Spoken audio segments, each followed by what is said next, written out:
In the early days, nothing felt certain. Not the company, not the technology, not even the man everyone would later call confident. Elon Musk spent most nights awake, not because he was energized, but because sleep felt irresponsible.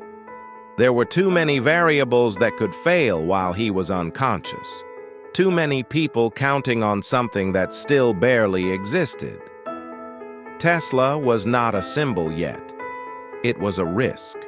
A fragile idea held together by deadlines, borrowed money, and belief that hadn't been tested by reality.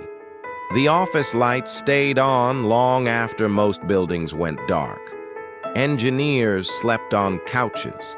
Coffee cups piled up next to whiteboards filled with equations that never seemed finished. Every solution uncovered a new problem. Elon walked through the space quietly. He didn't give speeches.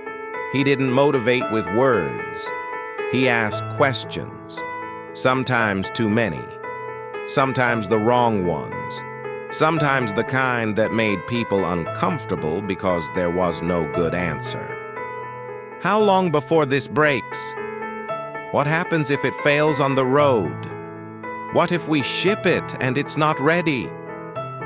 He knew how it looked from the outside. A billionaire funding a futuristic dream.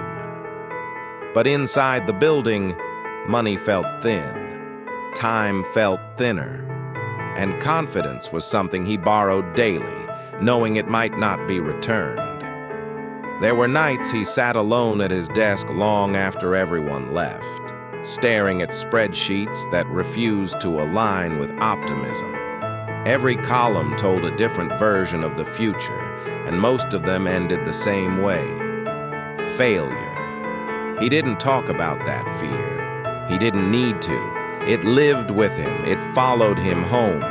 It sat next to him during meetings and whispered during silence. The hardest part wasn't the technology.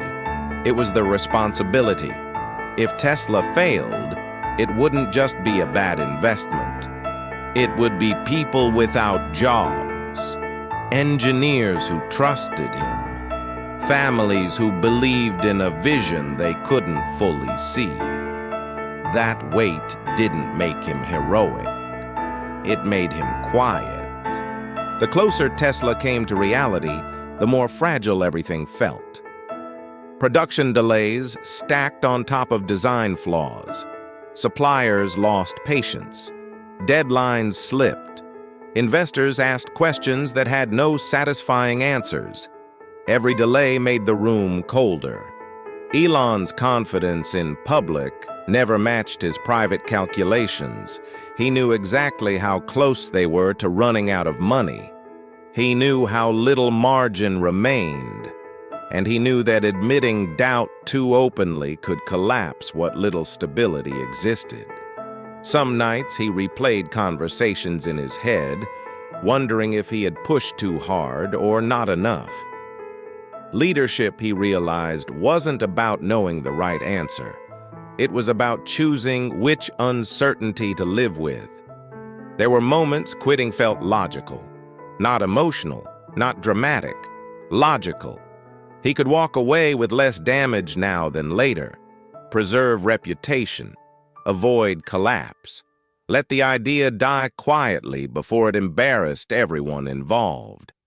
But walking away felt heavier than staying. Tesla wasn't just a company anymore. It had absorbed too much time, too many sacrifices. It had become a reflection of something deeper, proof that impossible ideas could exist outside imagination. The pressure followed him everywhere. Conversations blurred, meals became interruptions, sleep was optional. His body felt like another machine being pushed beyond its design limits. He noticed how isolation crept in slowly.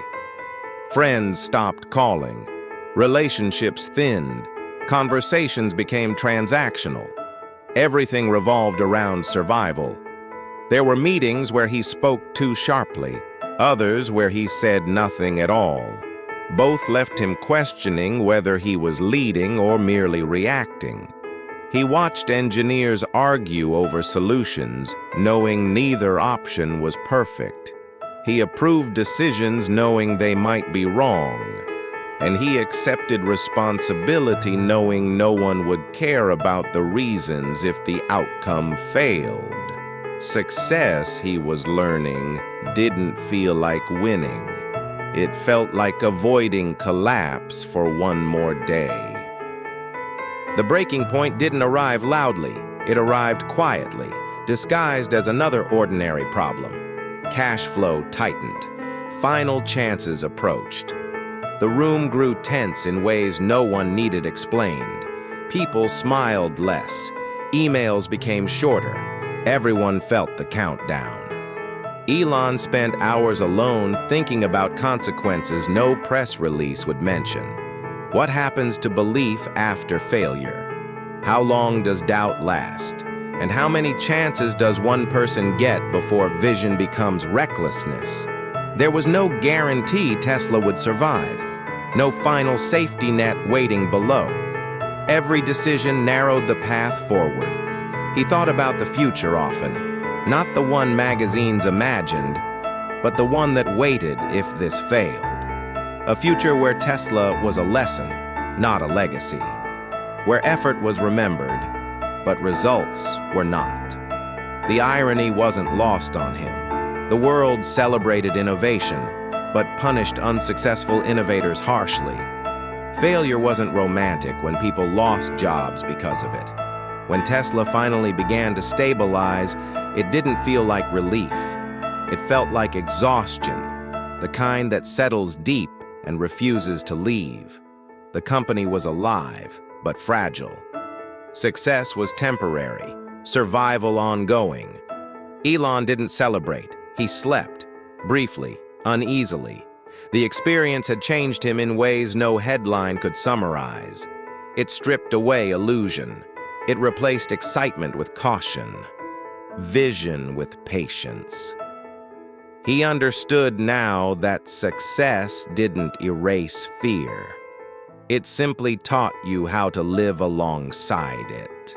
Years later, people would talk about Tesla as if it had always been inevitable, as if electric cars were destiny, as if belief alone built companies.